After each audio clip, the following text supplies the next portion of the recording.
Hello students, welcome to my YouTube channel. हम लोग finally खत्म कर चुके हैं फंडामेंटल राइट्स और आज के लेक्चर से हम लोग पढ़ना शुरू करेंगे डीपीएसपीज। तो आज हम लोग इंट्रोडक्शन देखेंगे, टाइप्स ऑफ डीपीएसपीज देखेंगे, कौन से डीपीएसपीज 42nd अमेंडमेंट ने ऐड करे उनके बारे में देखेंगे और फाइनली समझेंगे कि डीपीएसपीज की फीचर्स और इंपॉर्टेंस क्या क्या है। फिर जो नेक्स्ट लेक्चर होगा उसमें हम क्रिटिसिज्म ऑफ डीपीएसपीज डिस्कस करेंगे और उसके बाद फिर वन बाय वन जो भी आर्टिकल्स डीपीएसपीज में आते हैं उनको हम लोग डिस्कस करेंगे। तो चलिए लेक्चर को शुरू करते हैं। लेक्चर को शुरू करने से पहले बता देता हूं कि एज यूजुअल लेक्चर के स्लाइड आपको टेलीग्राम चैनल से मिल जाएंगे। टेलीग्राम चैनल का लिंक आपको वीडियो के डिस्क्रिप्शन में मिल जाएगा और प्लीज आप जाकर मेरे को इंस्टाग्राम पर भी फॉलो कर दीजिएगा, ये है मेरा इंस्टाग्राम हैंडल। तो चलिए शुरू करते हैं लेक्चर। सबसे पहले देखते हैं डीपीएसपीज होते क्या हैं। तो ध्यान रखिएगा, पार्ट 4 ऑफ द कॉन्स्टिट्यूशन में डीपीएसपीज को मेंशन करा गया है। आर्टिकल नंबर 36 से आर्टिकल नंबर 51 जो है वो डील करता है डीपीएसपीज से। आगे बताऊंगा कि कौन कौन से आर्टिकल इसमें 42nd अमेंडमेंट से जोड़े गए थे और क्या चेंजेस डीपीएसपीज में आए हैं अभी तक, जब से हमारा कॉन्स्टिट्यूशन बना है तब से लेके अब तक। तो अब एक चीज ध्यान रखिएगा, डीपीएसपीज को हमने बोरो करा हुआ है आयरिश कॉन्स्टिट्यूशन से जो कि 1937 में बना था और आयरिश कॉन्स्टिट्यूशन में ये चीजें कॉपी हुई थी स्पेनिश कॉन्स्टिट्यूशन से। तो इस चीज को बहुत ध्यान से आप लोग याद रखिएगा। डॉक्टर बी आर अम्बेडकर ने इन्हें novel features of the constitution कहा, डीपीएसपीज को और फंडामेंटल राइट्स को, दोनों को ही novel features of the constitution कहा। और उसके बाद जो ग्रेनविल ऑस्टिन थे उन्होंने डीपीएसपीज को और फंडामेंटल राइट्स को कॉन्साइंस ऑफ द कॉन्स्टिट्यूशन कहा। तो इनको ध्यान रखिएगा कि किस ऑथर ने, किस एमिनेंट पर्सन ने इनको किस किस अलग अलग नाम से बताया। तो डॉक्टर अम्बेडकर ने इन्हें बोला नॉवल फीचर्स और ग्रेनविल ऑस्टिन ने इन्हें कहा कॉन्साइंस ऑफ द कॉन्स्टिट्यूशन। उसके बाद जो बीएन राव थे, बीएन राव जो थे वो एक कॉन्स्टिट्यूशनल एडवाइजर थे कॉन्स्टिट्यूएंट असेंबली के। उन्होंने ये सुझाव दिया कि नागरिकों के जो अधिकार हैं उन्हें हमें दो कैटेगरीज में बांटना चाहिए।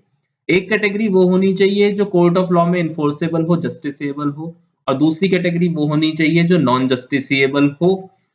ड्राफ्टिंग कमेटी ने उनके इस सुझाव को मान लिया और उन्होंने नागरिकों के अधिकार को दो अलग अलग हिस्सों में, पार्ट 3 में और पार्ट 4 में बांट दिया। पार्ट 3 में उन्होंने दिए फंडामेंटल राइट्स और पार्ट 4 में दे दिए डीपीएसपीज।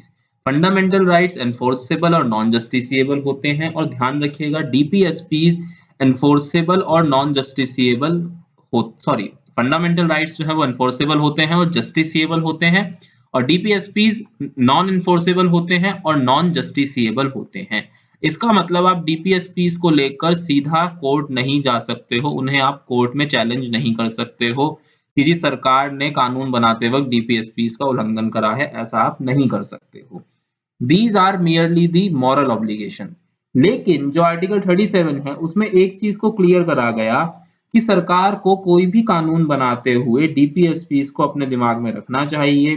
कोई भी लॉ जो सरकार बना रही है, अच्छा रहेगा कि अगर उसका आधार आप डीपीएसपीज को बनाएंगे। जो डीपीएसपीज में हमने प्रिंसिपल्स और फिलोसफीज को इंश्राइन करा है, जो डीपीएसपीज में हमने प्रिंसिपल्स और फिलोसफीज दी हैं, अगर सरकार उन्हें ध्यान में रखते हुए कानून बनाएगी तो ये एक बहुत ही अच्छी बात रहेगी। लेकिन जब ये इतनी ही अच्छी बात थी, जब गवर्नमेंट ने इस चीज को मान ही लिया और आर्टिकल 37 में ये चीज कह ही दी गई कि सरकार को कानून बनाते हुए इन चीजों को ध्यान में रखना चाहिए, ऑल दो नॉन जस्टिसिएबल हैं लेकिन फिर भी सरकार को इन चीजों को ध्यान में रखना चाहिए, तो ऐसे क्या कारण थे कि इनको एनफोर्सेबल नहीं बनाया गया। तो इसमें देखिए, हम प्राइमरी लेवल पे हम लोग तीन कारणों के बारे में डिस्कस करते हैं। एक तो ये कि जो एक न्यू बॉर्न स्टेट है, जो अपने इनिशियल डेज में है, देश हमारा नया नया आजाद हुआ था, हम लोग नए नए मुल्क बने थे, एक नया नया लोकतांत्रिक देश हमारा बना था, तो उसके लिए हो सकता है कि ये एक बहुत ही महंगा पड़े डीपीएसपीज को भी एनफोर्स करना। तो इसलिए हमने अपने राइट्स को सेपरेट करा, क्योंकि अगर हम डीपीएसपीज को भी एनफोर्सेबल और जस्टिसिएबल कर देते और उन पर भी नागरिकों को अधिकार दे देते कि उनके उल्लंघन के लिए भी आप कोर्ट जा सकते हैं, तो सरकार के लिए बाध्य हो जाता है डीपीएसपीज पर कानून बनाना और डीपीएसपीज को हमेशा फॉलो करना। और ऐसा हो सकता था कि एक नए देश के लिए वो इकोनॉमिकल चीज ना हो, सरकार के रिसोर्सेज इतने ना हो कि वो डीपीएसपीज को फंड कर सके, वो डीपीएसपीज को भी फाइनेंशियली सपोर्ट कर सके। ऐसा जरूरी हो ये नहीं था। ठीक, तो इसीलिए डीपीएसपीज को एनफोर्सेबल और जस्टिसिएबल नहीं रखा गया। The country did not possess sufficient financial resources to implement them. इसीलिए हमने फंडामेंटल राइट्स को अलग करके और उन्हें एनफोर्सेबल और जस्टिसिएबल करा, क्योंकि जहां पर इकोनॉमिक इक्वालिटी और सोशल इक्वालिटी और मिनिमम वेजेस जैसी चीजें आ जाती हैं, तो हो सकता है कि गवर्नमेंट के पास, खासकर स्टेट गवर्नमेंट्स के पास, इतने सफिशिएंट फंड्स ना हो कि वो उन सारी डिमांड्स को, उन सारी चीजों को फुलफिल कर सके। जैसे कि हमने बहुत बाद में जाके जो राइट टू एजुकेशन है उसको फंडामेंटल राइट की कैटेगरी में लेकर आए, पहले ये डीपीएसपीज में ही था। तो हो सकता है ना कि सरकार के पास भाई इतने पैसे ना हो कि वो सबको मुफ्त एजुकेशन दे सके, सरकार को तो हर तरीके का इंफ्रा डेवलप करना है ना। तो इसीलिए हमने डीपीएसपीज में राइट टू एजुकेशन को रखा हुआ था। बाद में हमने राइट टू एजुकेशन को जो है फंडामेंटल राइट बनाया। हमने कब बनाया राइट टू एजुकेशन को फंडामेंटल राइट? तो ध्यान दीजिएगा, हमने राइट टू एजुकेशन को फंडामेंटल राइट बनाया है 86th कॉन्स्टिट्यूशनल अमेंडमेंट 2002 से, जिसमें हमने आर्टिकल 21A को ऐड करा। और उसमें भी जो राइट टू एजुकेशन में किसको, सिर्फ एलिमेंट्री एजुकेशन को फंडामेंटल राइट बनाया है। हायर सेकेंडरीज और एडवांस लेवल की जो एजुकेशन है, जो हायर एजुकेशन है, उसको फंडामेंटल राइट नहीं बनाया गया है। तो सिमिलरली डिफरेंट स्टेजेस पर डिफरेंट चीजों को चेंज करा गया है, डीपीएसपी से उठा के उनको जस्टिसेबल बनाया गया है, लेकिन over the period of time बनाया गया है। एक साथ हमारी फाइनेंशियल सिचुएशन इतनी नहीं थी कि हम सभी चीजों को इंप्लीमेंट कर सके। The presence of vast diversity and backwardness in the country would stand in the way of their implementation. हमारी कंट्री की डाइवर्सिटी बहुत ज्यादा है और बैकवर्डनेस भी बहुत ज्यादा है, तो ऐसी कंडीशन में सोशलिस्ट प्रिंसिपल्स को इंप्लीमेंट करना मुश्किल हो सकता था। और तीसरा कारण था, the newly born independent Indian state with many pre occupations might be crushed under the burden unless it was free to decide the order, the time, the place and the mode of fulfilling them. तो वही जैसे मैंने चीज आपसे कही कि education को पहले हमने आपका डीपीएसपीज में डाला हुआ था, बाद में हमने एलिमेंट्री एजुकेशन को एक फंडामेंटल राइट बना दिया, बाद में हमने कोऑपरेटिव सोसाइटीज को कॉन्स्टिट्यूशनल स्टेटस देके अलग से उसके लिए प्रोविजंस बनाए, ठीक। तो इसीलिए हमने डिफरेंट टाइम पर डिफरेंट चीजों के साथ चेंजेस करे हैं और उनको एनफोर्सेबल बनाया है, लेकिन एक साथ हमने नहीं बनाया था, क्योंकि फिर वही बात है, फाइनेंशियल मशीनरी जो है हमारी, वो स्लो डाउन कर सकती थी या क्रश हो सकती थी, इसीलिए हमने चोक कर सकती थी, इसीलिए हमने फाइनेंशियल कंस्ट्रेंट्स को ध्यान में रखते हुए डीपीएसपीस को एनफोर्सेबल और जस्टिसेबल नहीं बनाया। लेकिन सरकार के लिए ये सलाह दी गई कि वो आर्टिकल 37 के तहत स्टेट की ये जिम्मेदारी बनती है कि वो shall be the duty of the state to apply these principles in making law, कानून बनाते वक्त इन प्रिंसिपल्स को ध्यान में रखना सरकार की जिम्मेदारी बनती है, ठीक है। और दूसरा, आर्टिकल 36 में जो स्टेट की डेफिनेशन है वो सेम रखी जो आर्टिकल 12 में है। तो इससे क्या हुआ, स्टेट जो है आर्टिकल 12 में जो स्टेट की डेफिनेशन है वही आर्टिकल 36 में हमने रखी। तो इससे दो फायदे हो गए, सॉरी एक फायदा इससे ये हुआ कि स्टेट मतलब जिम्मेदारी उन्हीं, जिन लोगों की जिम्मेदारी आर्टिकल 12 में है फंडामेंटल राइट्स देने की, उन्हीं लोगों की जिम्मेदारी है आर्टिकल 36 में डीपीएसपी देने की। मतलब जो लोग पार्ट 3 में फंडामेंटल राइट्स को देते हैं वही लोग पार्ट 4 में डीपीएसपी को देते हैं। तो इससे क्या हुआ, केवल एग्जीक्यूटिव नहीं, लेजिस्लेटिव ऑर्गन्स को भी हमने कवर कर लिया और एडमिनिस्ट्रेटिव इश्यूज को भी हमने कवर कर लिया आर्टिकल 36 को सिमिलर टू द आर्टिकल 12 रख के। अब पढ़ते हैं जी इसके फीचर्स क्या क्या हैं। देखिए एक फीचर तो मैं सबसे पहले आपको बता ही चुका हूं कि ये नॉन इन्फोर्सेबल और नॉन जस्टिसिएबल है, इस चीज को तो हमेशा दिमाग में रखिएगा। लेकिन जो आर्टिकल 37 है वो ये कहता है, it shall be the duty of the state to apply these principles while making law. तो इस चीज को तो आप अपने दिमाग में उतार ही लीजिएगा। दूसरा आर्टिकल, अब जो सबसे पहला जो फीचर है वो यही है कि आर्टिकल 36 जो है वो बिल्कुल सेम है आर्टिकल 12 की तरह। जो आर्टिकल 12 में स्टेट की डेफिनेशन है वही आर्टिकल 36 में स्टेट की डेफिनेशन है।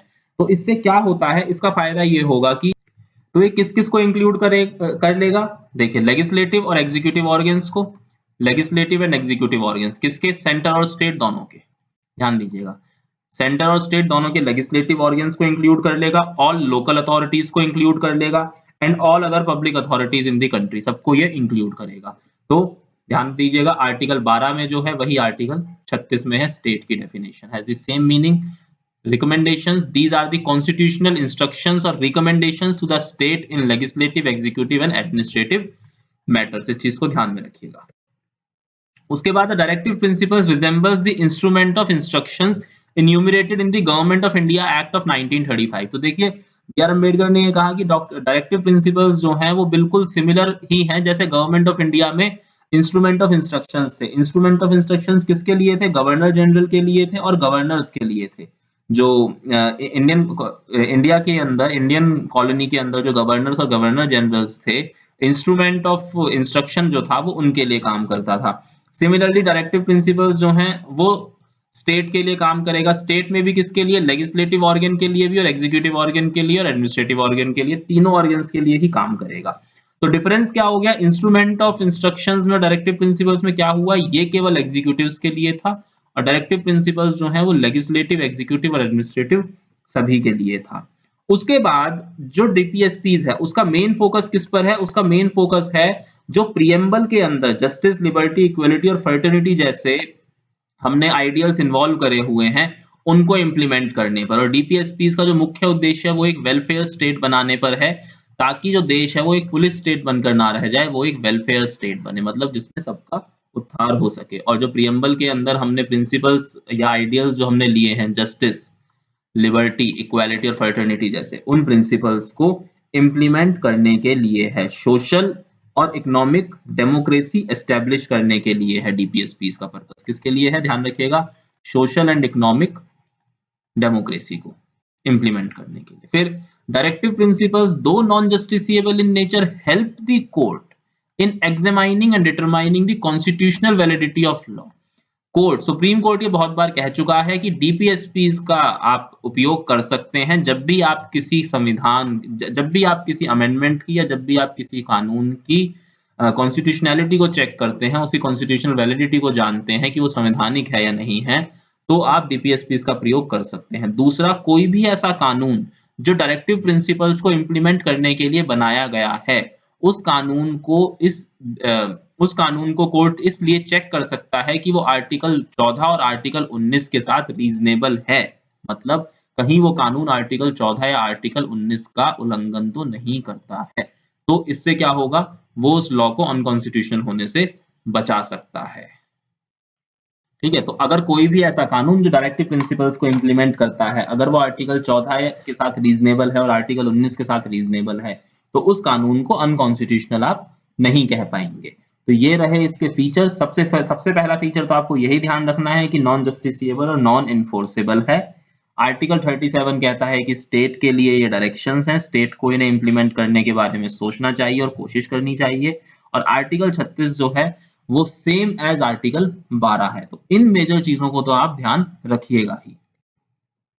उसके बाद डिस्कस कर लेते हैं टाइप। तो देखिए 3 टाइप्स हैं। एज सच देखिए कॉन्स्टिट्यूशनली इनको कैटेगराइज नहीं करा गया है, लेकिन इनके सब्जेक्ट मैटर को पढ़कर हम इनको 3 हिस्सों में बांट सकते हैं। पहला हिस्सा क्या है? सोशलिस्ट। सोशलिस्ट में आपके कौन कौन से आते हैं? Article 38, 39, 39A, 41, 42, 43, 43A and 47। उसके बाद गांधीयन, यानी जो गांधी जी के आइडियोलॉजीज पर डिपेंड करते थे, उसमें आते हैं 40, 43, 43B, 46, 47 और 48, 40, 43, 43B, 46, 47, 48। और उसके बाद लिबरलिज्म। लिबरलिज्म में कौन कौन से आते हैं? आर्टिकल 44, आर्टिकल 45, 48, 48A, 49, 50 और 51। तो इस क्लासिफिकेशन को ध्यान रखिएगा, ये आपको डायरेक्टली आंसर लिखने में हेल्प करती है और कई बार ये पेपर में भी पूछ ली जाती है। तो इस क्लासिफिकेशन को ध्यान रखिएगा। This slide is very much important for you people. तो चलिए आगे देख लेते हैं कि 42nd अमेंडमेंट से क्या हुआ। तो देखिए 42nd अमेंडमेंट से सबसे पहले अमेंड होगा article number 39। Article number 39 amend होके इसमें ऐड होगा क्लॉज एफ। पूरा आर्टिकल 39 ऐड नहीं करा था, आर्टिकल 39 में क्लॉज एफ ऐड करा था। क्लॉज एफ क्या कहता है? Opportunities for healthy development of children. उसके बाद ऐड करा गया article 39 to promote equal justice and to promote free legal aid to the poor. फिर ऐड करा गया इससे आर्टिकल 43A को, एंड देन फाइनली ऐड करा जाता है to protect and improve the environment and to safeguard forest and wild life, article 48A को। तो ये 4 ऐड करे जाते हैं किसके जरिए? 42nd अमेंडमेंट से। उसके बाद होती है 44th कॉन्स्टिट्यूशनल अमेंडमेंट 1978। इसका टाइम पीरियड ध्यान रखिएगा, 42nd अमेंडमेंट का टाइम पीरियड है 1976 का। 44th कॉन्स्टिट्यूशनल अमेंडमेंट आर्टिकल 38 में सेकंड प्रोविजन ऐड करता है। क्या प्रोविजन ऐड करता है? State to minimize inequalities in income, status, facilities and opportunities. अब मैं जब आपको लाइन बाय लाइन सारे आर्टिकल्स पढ़ाऊंगा ना, तो वहां पर ये सारी चीजें पढ़ा दूंगा कि कौन से प्रोविजंस हैं, क्या हैं, ठीक। उसके बाद होता है 86th amendment act. 86th amendment act होता है आपका 2002 में। तो 86th अमेंडमेंट एक्ट क्या करता है, आर्टिकल 45 के सब्जेक्ट मैटर को चेंज कर देता है और एलिमेंट्री एजुकेशन को फंडामेंटल राइट बना के आर्टिकल 21 ए को ऐड कर देता है। और आर्टिकल 45 ए का आर्टिकल 45 का जो सब्जेक्ट मैटर था वो कैसे बदल जाता है, अब वो कहता है state to provide early childhood care and education for all children until they complete the age of 6 years. अब स्टेट की जिम्मेदारी होनी चाहिए, स्टेट को कदम उठाने चाहिए अर्ली चाइल्डहुड केयर प्रोवाइड करने के लिए, education for all children up to the age of 6 years, 6 साल तक के सभी बच्चों के लिए एजुकेशन प्रोवाइड करने के लिए। और 6 से 14 साल के बच्चों को क्या कर दिया, उसको एलिमेंट्री एजुकेशन में डाल के राइट टू एजुकेशन को फंडामेंटल राइट बना दिया 21A में। तो 1 से 6 की जिम्मेदारी डाल दी सरकार की, डीपीएसपी में डाल दी, और 6 से 14 की डाल के 21A में उसको राइट टू एजुकेशन करके फंडामेंटल राइट्स में डाल दिया। फिर 97th अमेंडमेंट एक्ट 2011 जो होता है वो ऐड करता है आर्टिकल 43B को। आर्टिकल 43B रिलेटेड है कोऑपरेटिव सोसाइटीज से। तो डायरेक्टिव प्रिंसिपल्स में ये कहा जाता है कि ये स्टेट की जिम्मेदारी होनी चाहिए, स्टेट को कोशिश करनी चाहिए वॉलंटरी फॉर्मेशन की, ऑटोनॉमस फंक्शनिंग की। किसके लिए, कोऑपरेटिव सोसाइटीज के लिए, voluntary formation, autonomous functioning, democratic control, professional management की। ठीक है, तो ये किसमें ऐड करा था, 43B को किसने ऐड करा था, 97th अमेंडमेंट एक्ट 2011 ने। तो 42nd ने 4 ऐड करे, 4 नहीं ऐड करे, 3 ही ऐड करे, 39A, 43A और 48A। 39 में तो सिर्फ उसने क्लॉज F जोड़ा था। 44th ने 38वें के अंदर सेकंड प्रोविजन ऐड करा, 86 ने 45 का सब्जेक्ट मैटर चेंज करा और आर्टिकल 21A को जोड़ा, और 97th ने 43B को ऐड करा।